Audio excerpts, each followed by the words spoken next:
how to make your child stop using mobile phone too much. Let's call it screen time. Screen time includes everything: using mobile phone, playing video games, watching TV, or squandering time on laptop. Excess screen time is such a big problem today. Clients have told me that their children's screen time is very high these days. It ranges from 4 hours to even 10 hours a day. Yes, it can become that bad. What's wrong with it? Parents complain that their children are completely lost. They don't study, they don't eat, they don't interact with family members. The only friends they have are online. They don't go out to play, just lying in the bed all day, lost in their virtual world. They don't sleep on time. And it's all because the child's life revolves around mobile, video games, laptop and TV. It's like this screen time has consumed their child. So, what can be done? I'll first begin with things that you shouldn't do, things that don't work and can make the problem even worse. First, requesting. Sometimes you think if you just be nice to them, if you ask calmly, "Beta, please give me the phone back, please don't use it so much, it's not good for you," they will someday listen to you and comply. Well, they won't. Requesting would rarely work for this issue. Second thing that won't work is testing their willpower. Some of my clients tell me, "Why should we have to stop the child from using the phone? I want my child to stop on their own. I want to make them responsible. Why should I have to tell them every time? My child must have the willpower to leave it by themselves." Bad idea. The screen time in itself is so rewarding to the brain that a child basically won't be able to stop themselves. It will be very, very hard. Don't put them through this test. They'll fail and you'll be disappointed again and again. Third, nagging or shouting. This is the negative version of requesting, where you just increase the intensity of asking. Like you either ask too many times, "Beta, please leave the phone. What are you doing all day? You wasted 3 hours. When will you study?" etc. Or you can get angry and say those same things in anger, shouting at the top of your lungs. "Why are you so stubborn? Can you just once listen to what your parents are saying? I'll break your damn phone if you bring it to the dinner table." Again, won't work. These were some of the things that won't work. So what will? Here are some suggestions. First thing, prevention. Don't even let this habit take roots. If your child is young, like below 12, it's relatively easier to establish authority and say no for something. Parents often allow children phones, iPads and laptops to just keep the trouble away from them. Like if they are busy in those gadgets, at least they won't create a mess, at least they won't fight, at least I'll have some peace of mind. Bad idea. Keeping your children away from gadgets gets harder and harder as they grow up and as their addiction becomes deeper. It becomes extremely difficult when they are adolescents, like above 12. Habits are formed and they are big enough to start challenging your authority. So to all the parents whose children are younger, let me tell you, if you don't become careful and strict right now, hell is coming. It's not pretty. Prevent it. Now, how do you actually do it?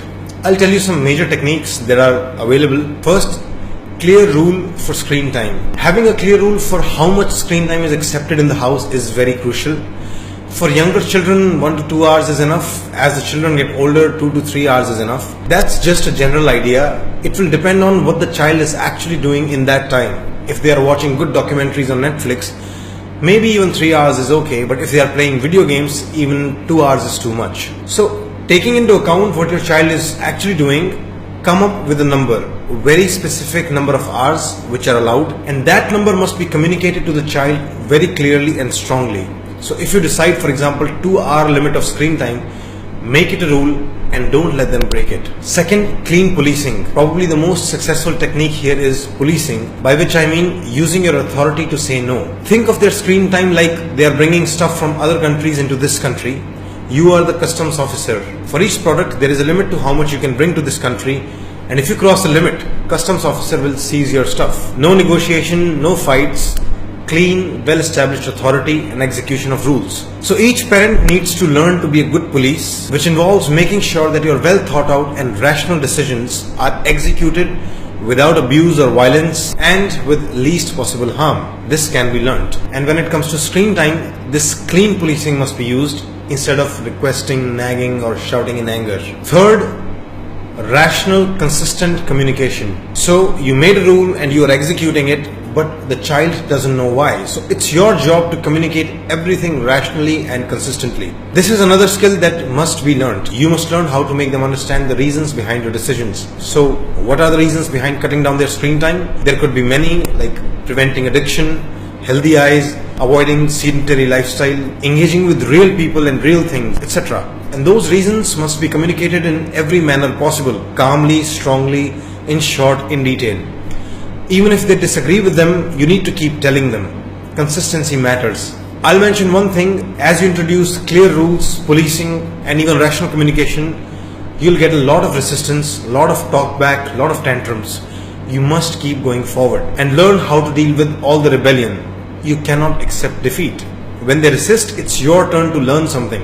It's your time to solve that problem, not throw in the towel. Fourth, replace screen time with better or real activities. You take something away from them, you must give them something back. Some options at least. Buy them toys, comics, books, good board games which are social or educational in nature. Put them in music or dance classes. Take them out, exercise with them. Put them in a sports academy. Have a lot of fun with them. Talk to them at least for an hour every day. Find ways that they can hang out with their friends. Make sure they sleep full hours, etc. And making sure that they stick to these new, better activities will also take a lot of rational communication, but ultimately they will catch on if they find them rewarding, which they will. It's a matter of time. Again, this period of transition will be tough, but that's the way to go. To summarize, you take their gadgets away, but you make sure to give them something back. And when you take their gadgets away, you do three major things. Have a clear rule of limited screen time. Execute that rule with full authority with least possible harm, and support all of the above with consistent rational communication. Finally, do it as early as possible in their childhood. If you don't do it, you'll probably need a counselor's help later in life to make that happen.